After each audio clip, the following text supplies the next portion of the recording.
Hey everyone, welcome to AIQ, the Artificial Intelligence Podcast. This is a podcast series dedicated for beginners in generative AI, data science, and artificial intelligence overall. Today, our topic is to discuss about the generative AI for beginners, how to get started, what is generative AI, and we'll learn much more.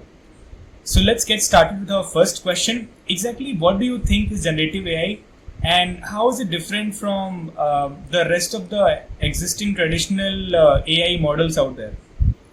Hi everyone. I think it's a very good start to the podcast. A very interesting question.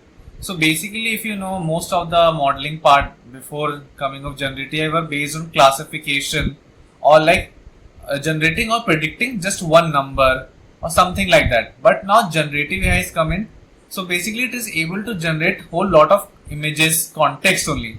So basically, if I talk about what is the difference between traditional AI and classification model, they are very limited to a particular use case. They don't have generative powers. Basically, they are used for classification. They can give you a label 0, 1, 1, 2, 3, 4, or can at highest predict some numbers like 4.5 or something. But now with coming of generative AI, it can generate tokens at a very rapid pace. It can generate you whole context, whole text, and that is why it is very powerful. Alright, so that explains it actually. So let's move forward with our next question, which is about just how much are the real world jobs affected by generative AI? And this is coming from the background of there are companies which have stated publicly that the layoffs which are going on currently in the entire world are due to the AI which is taking up the jobs of people. So how much do you exactly think the industry is actually affected by the generative AI which has been came recently? I'm not very sure what percentage, but yes, there is an impact. So, like if I tell you very honestly, some of the projects that I have been doing really target at jobs. So, if that generative AI application get deployed, I myself know that about 10 to 20 guys might lose their job. So, basically, generative AI can be a major reason for like fields like marketing or like content generation, like where you now don't need human intervention a lot. An entire blog, an entire image, an entire marketing flyer can be generated. Codes are getting generated. So the fields are getting affected, no doubt about it. But on the other side also, some of the companies are just using the name of AI to clean up their space and to increase their profit. So it is a mix of both.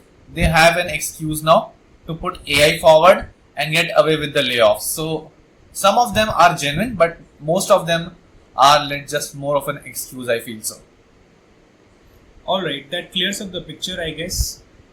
So let's move to our next question, which is about what actually is a Llama or a GPT or a Mixtral, and why are there so many different names of different models, and specifically they have naming convention like 60B, 16B, 64B, 8 into 3B or 18 into 3B. So multiple names are there. So let's shed some light on the naming convention here. So I think don't get confused by the names that I would say. So basically the core architecture more or less remains the same for most of the LLMs. Now coming to why they have different names, because they're coming from different organizations.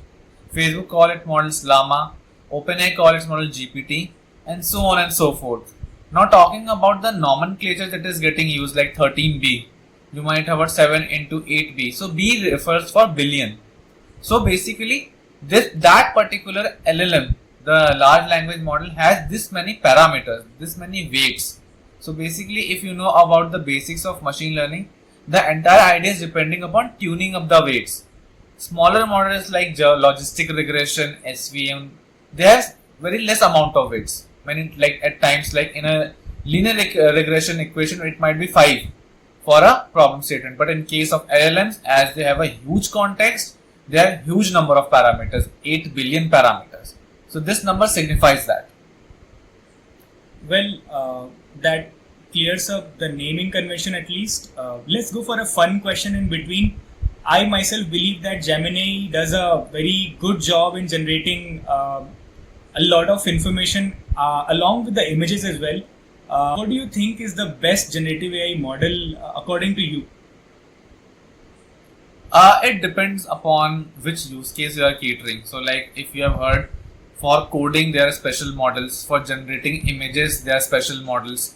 For generating just the text, there are special models. For inferencing, like if you want to have a real-time conversation, there are different models. So depending upon the use case, I think you should be opting for the model. But in all, I think the OpenAI models I feel are mostly better, like followed by closely Llama.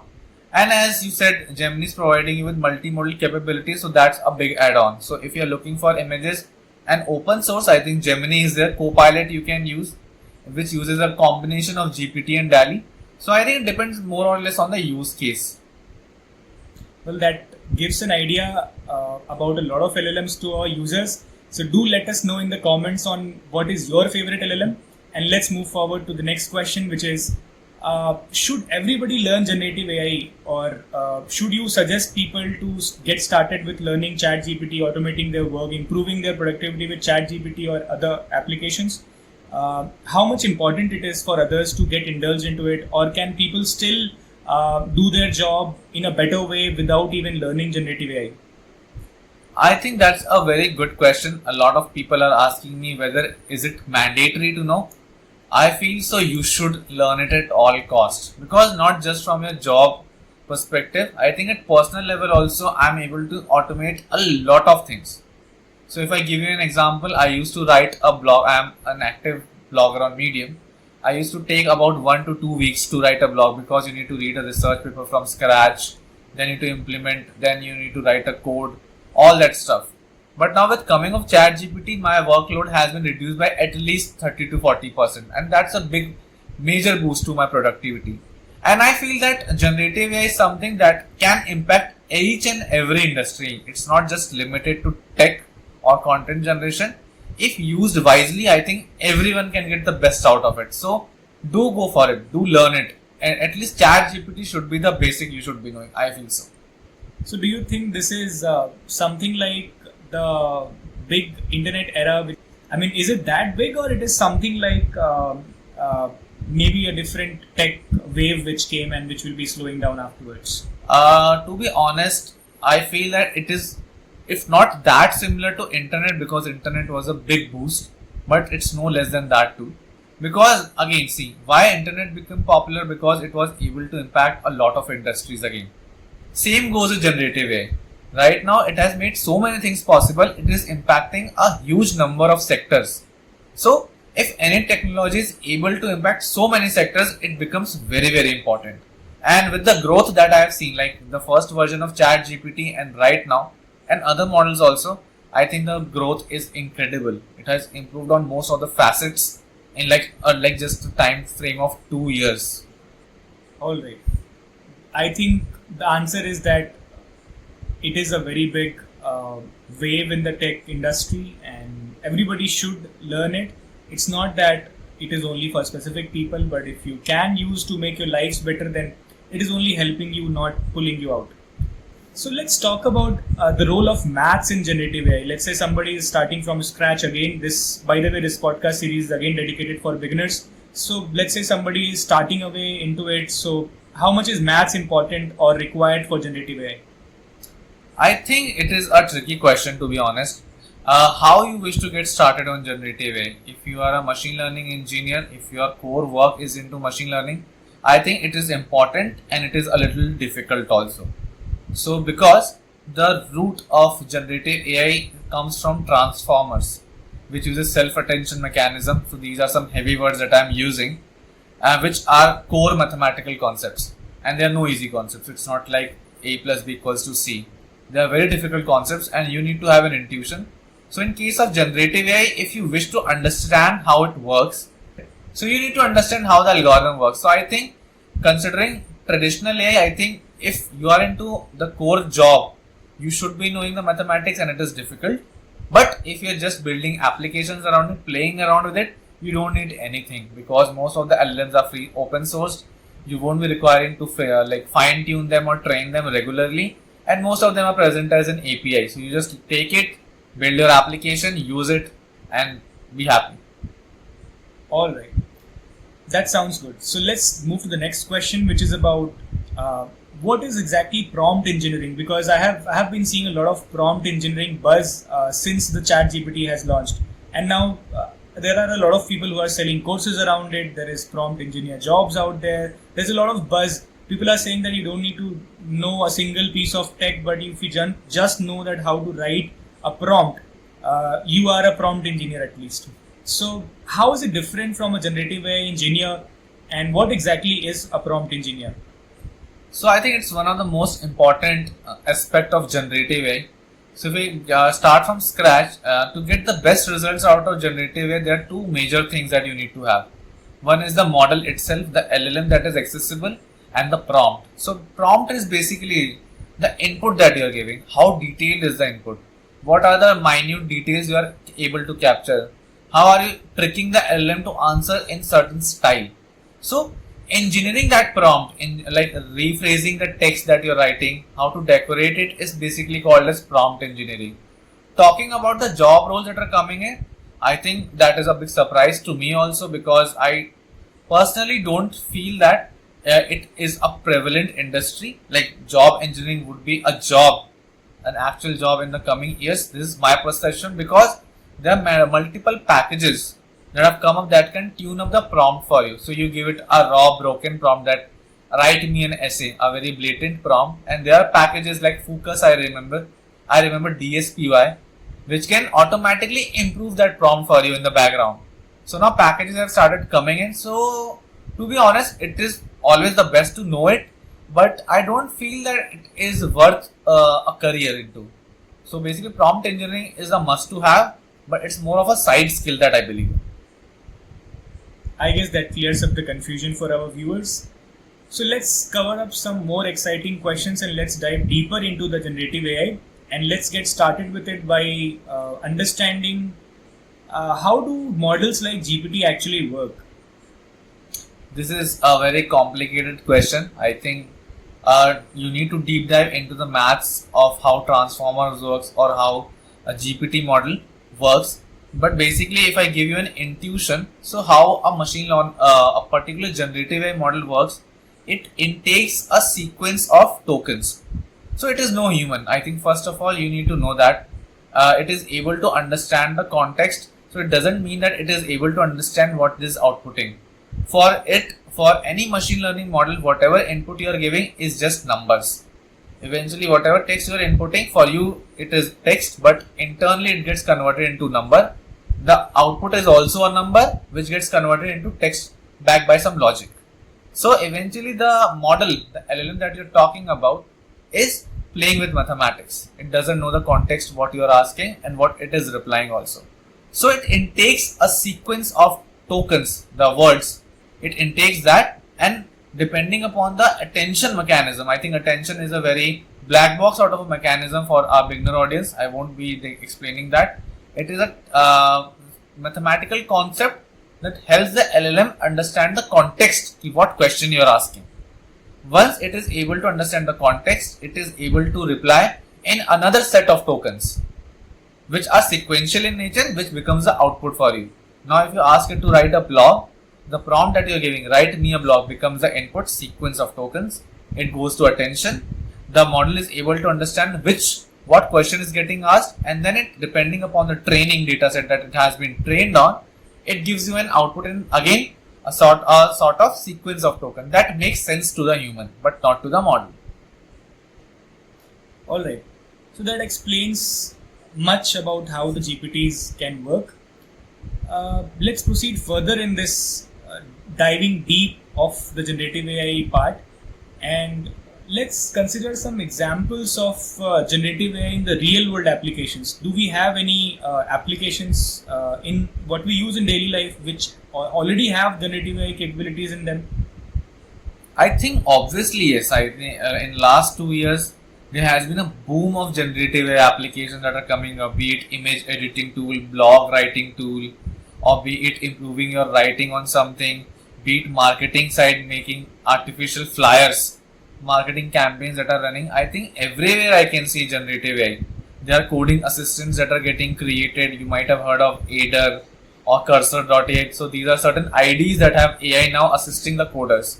So basically what I feel is that GPT, like ChatGPT and other LLMs, do have a huge role in improving the productivity. You can see a flurry of content on YouTube, on Medium, and on other blogging site as well, that is getting generated by the AI. People are using it for research papers also, and I think some more complicated use cases are coming with the incoming of when you are able to read your external documents using a framework called as RAG.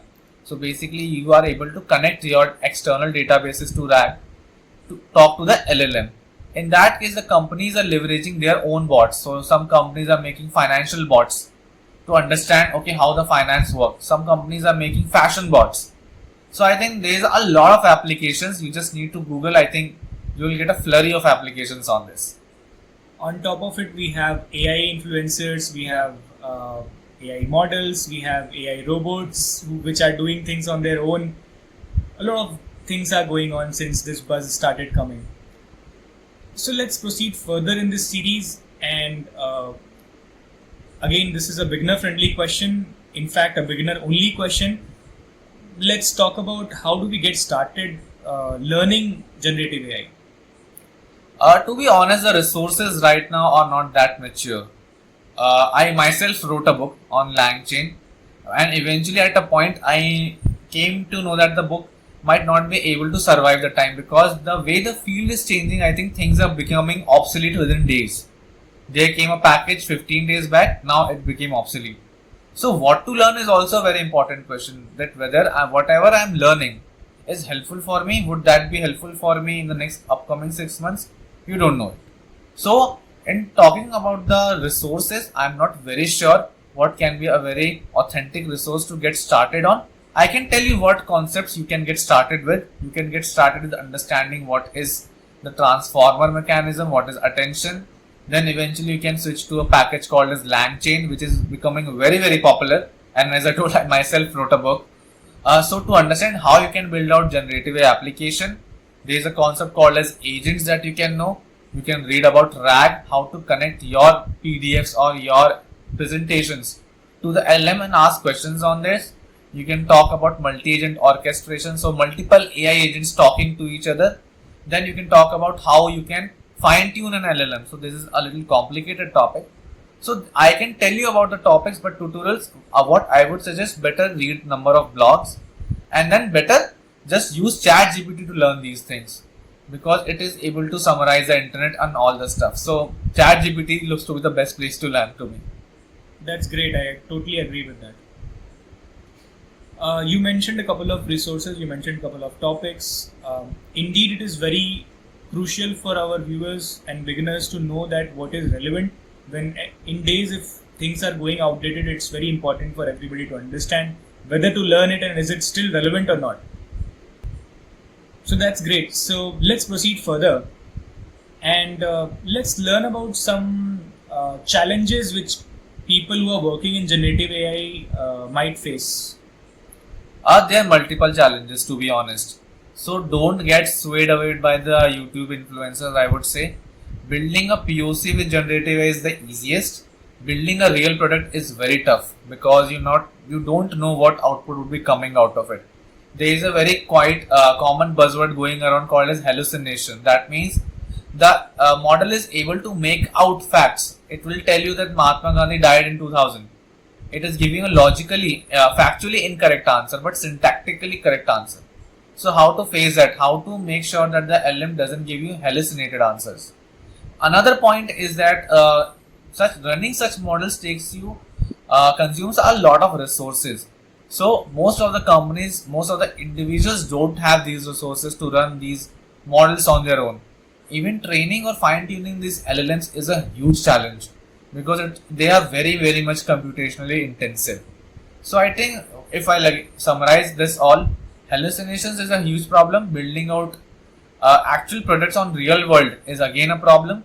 I think hardware is also a huge limitation, so that the experimentations are not going at a very rapid pace at individual levels.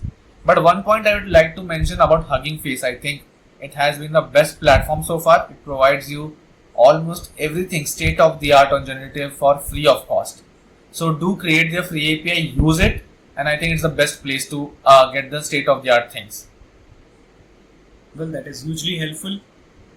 And with that, let's proceed further. And by further, I mean, what is the future we have with generative AI? What are the advancements maybe we can expect in this field in the coming days or months or years?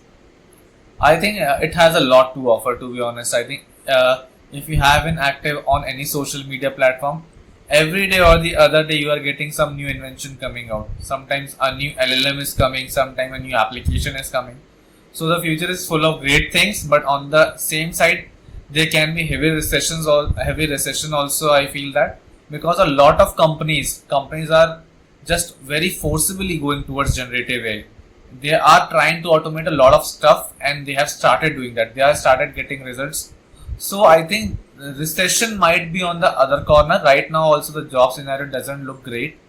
Apart from that, if you talk about the future advancement that you can expect, I feel that the size would be something that the companies would be working on to improve, because right now LLMs are just not accessible. They are not deployment friendly. You can't deploy a 160 GB model onto your server, else nothing else can come out. Right. So I think size would be a challenge. I think you might have heard of OpenAI discussions talking about AGI coming into. So if I give you a brief about AGI, AGI is basically a human-like AI. It can have feelings. It can have understanding of expression. It can understand double expressions, very similar to humans. So I think I don't feel that AGI is that close, but I think the big tech guys feel it. So AGI would be something that people will be trying to achieve, smaller models, and jobs would be something that you should be looking out in the future. Alright, so you mean that AGI would want more and more tech hardware to run at the end, I guess. I assume so. I think achieving AGI itself is a huge challenge, because you are asking for an artificial human being. Right now, if you see at the ChatGPT or any other LM, they are just able to understand your language and nothing else. Now, when you talk about AGI, they are able to understand your expressions. It is able to understand your emotions. So it is just another level of AI. That looks impossible, to be honest, by now. But to be honest, at one point for me, I felt that even ChatGPT is impossible. So I think once that barrier got broken, I am not sure what will come out. So be prepared for the future, I would say. Upskill yourself. That's the best way to go. Well, that is really insightful. So let's proceed to the final question of this podcast, and that would be any final tips which you would like to give for the beginners in the generative AI field who are still exploring it? I think explore and explore more, because the field is getting expanded at a rapid pace, I would say. So the more you are with the state of the art things, the better you have a place in the market. So this is what I'm talking in terms of job. Apart from that, it is a very exciting field, no doubt about it. To be honest, I have been working on a number of POCs and products, and I can't think of a use case which can't be accomplished using generative AI. It is that powerful. So I would say that explore a lot. Apart from that, don't get swayed away by just generative AI. Try to bring in hybrid solutions to everything that you build, be it rule-based solutions with a touch of generative AI. Apart from that, right now generative AI at its peak, but there might come some time that it will saturate. So just don't rely solely on generative AI only. In your career, if you are an aspiring data scientist or machine learning engineer, basics are also very, very important. And talking about resources, I think most of the resources that are great are open sourced already.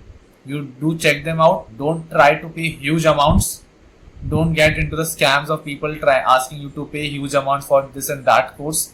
If the content is worthy, you should go it. But I think what I have explored, most of the content is open source and you can go with it. So this would be my final advice. Alright, so that is all from our side in this podcast series, guys. We'll see you in the next one with more exciting topics. Until then, bye bye.